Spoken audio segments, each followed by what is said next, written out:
I think the one thing, if you drag it out, after the Democrats lose the House, and then they get rid of the committee, people may lose interest.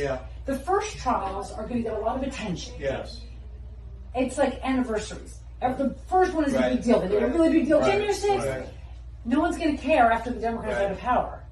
And then take Biden out of office, then who cares? If you drag it out long enough, I wouldn't go first for a trial. Because D.C. is a lot of people that work for the government. And it's a lot of... I don't think I'm sympathetic. The jury is going to be... We don't need the trial to be held there. Well, if you got moved, you totally get off. Will successfully move it? No, they won't move it. I mean, think about it. They'll resist it. They'll say, I've heard the hearings. They're going to say, how dare you say we're not fair? We're fair. Thank you for your time. Oh, absolutely. Listen, I really, I know you're not the bad guy. I mean, if they're in, I haven't found the bad guy yet, but if there is, I know you're not the bad guy. I mean, he's like a stereotypical bad guy. But the thing is, why I asked you the question of like, so what was the plan? Is that if there was an insurrection, you were supposed to be in line marching. You were in the military, you know this. No, that's you were supposed to have a plan. Exactly. It's called the operations order. You sit down overnight with your soldiers. You go over. All right.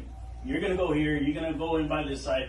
At this time, we're going to take over this. There's none of that. If it was an insurrection, it's the sorriest insurrection in the 20th, 21st century ever. No guns, no land, people taking selfies. A guy smoking pot. I love the guy. You're going to be able to laugh about this one day.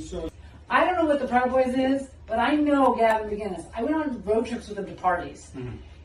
It was so comical to me when I first started hearing about like Proud Boys are supreme. This was like years ago. They started saying in Brooklyn, where he's from. I was like, what? This guy, I mean, he may talk shit, but a lot of it is like he's a provocateur. He says it to like be funny or whatever. But the idea that he's now being elevated to being this, it totally makes me laugh because I'm like, look, I know this guy. I've been to many parties with him, and I know he just says some crazy shit. I know the Brooklyn version of those guys, and I'm just like, so I just wanted you to know that. Like, I have a whole history with these people, and I'm like, come on, you're like, that's just kind of like, anyway.